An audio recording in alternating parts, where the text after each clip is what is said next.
I walk through the shadow of death left to fear. This is a journey through the halls of hell. Yes people, what is good? I am BA, back once again with a little review to break up the reactions. This week I want to talk about the Cobra Kai series. Now if you haven't seen it, first of all let me explain it to you. It takes the original Karate Kid franchise and completely spins it on its head in the first season by focusing on who was the bad guy in the original Karate Kid movie, Johnny Lawrence. And I feel like the premise of this show is actually based on a famous YouTube video which predated it by at least 5 if not 10 years, which had this same premise. I hope the guy that made that YouTube video legitimately got given money from the Cobra Kai show creators, because they 100% saw his YouTube video before this show was ever made. That being said, they take the concept of focusing on the antagonist and his spin that he was hard done by in the original and make it absolutely hilarious by now having these two men, now in their 50s, being completely petty and competitive to one another. So season 1 works just from the petty, jaded, old men still being karate rivals aspect. It's so ridiculous, it is absolutely hilarious. But in amongst that, something really special happens, because that's what this show could have just been. It could have just been that, and it would have been a good couple of seasons, 3 seasons of television perhaps.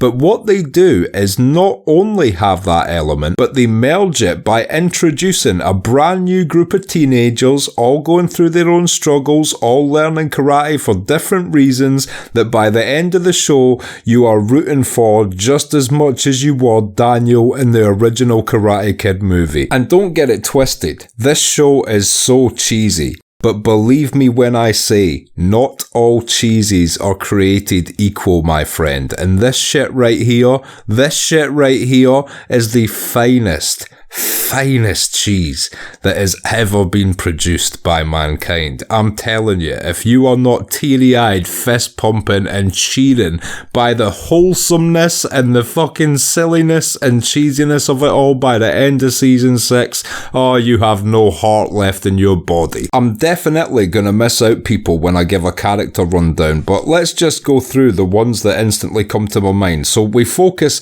on Johnny Lawrence, the now jaded 50-year-old deadbeat dad with a drinking problem that used to be good at karate, that is somehow trying to get his life back on track by reopening the Cobra Kai dojo. We've got Daniel LaRusso, who obviously beat Johnny in the original movie, who's just went through his life winning, has a beautiful wife, and is now a owner of a car dealership, and just wakes up every day with a smile and goes to sleep every night like a baby. Then you've got the new woman in Johnny's life and her son Miguel, who becomes Johnny's first student. So there's a father-son bond that develops between Johnny and Miguel, even though he's just the son of the new woman that Johnny is dating. And Daniel's wife is, in my opinion, one of the best characters in the whole show. She borderline breaks the fourth wall by constantly reminding everyone how ridiculous this karate rivalry is, and she basically takes the place of the voice of a rational audience member. And then we have Robbie, who is Johnny's actual son, but because he was such a shit parent, they have a terrible relationship. And Daniel's daughter Sam, who is one of the first students to bring back Miyagi-Do karate in the show. There's Hawk, the guy who was bullied because of his cleft lip, but he decided to own it and make his appearance stand out even more by giving himself a big bright mohawk and embodying that character. And there's actually at least 10 more teenage characters they introduce throughout the seasons who you get behind and root for and have good story arcs throughout the entirety of the show. Now that aside, what else does it do? Well, without giving away spoilers, I'm going to try and explain how great this is. The best way to watch this is to watch the original Karate Kid quadrilogy, and even the Karate Kid remake with Jackie Chan and Jaden Smith,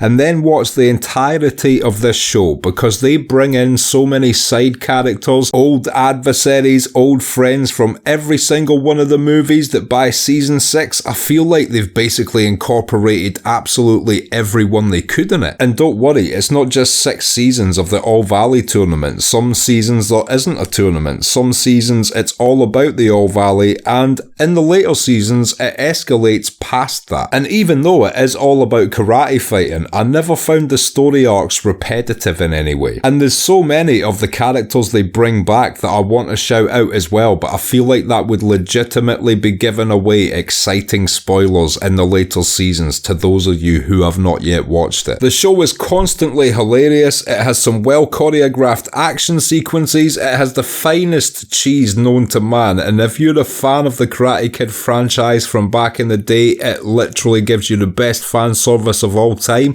And on top of that, if you do get invested in this show, it has one of the best finales of all time. Hands down, absolutely so satisfying. I think I'll walk through the rest of my day with a big smile on my face after watching the finale of Cobra Kai. So yeah, if you haven't seen it yet, do yourself a favour and check it out, and just go into it knowing that yes, it is going to be cheesy, but in the best way, in the wholesome way, in the way that we became cynical towards. You know, Superman isn't cool anymore because he doesn't have a grey area. You know, that level of wholesome cheese that sometimes it's nice to see. It gives you faith in humanity, and it leaves you with a big smile on your face at the end, and it makes you laugh constantly all the way there. It is absolutely brilliant. And even though tonally it's not what you would call a serious drama, it's in my top 10 television shows of all time just due to its quality throughout. I don't believe there is a weak season, and it just escalates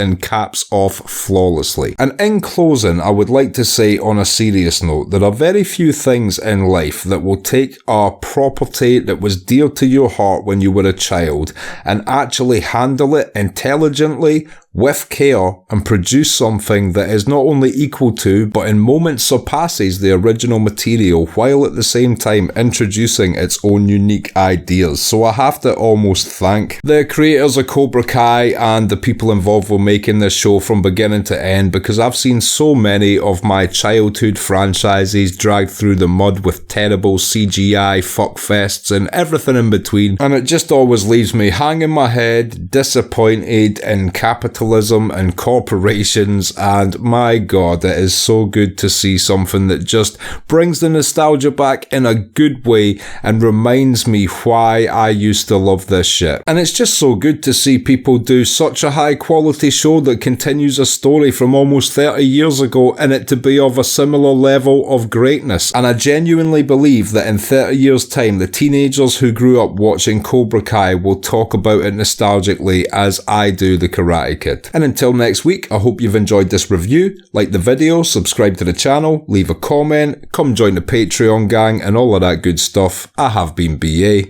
Peace.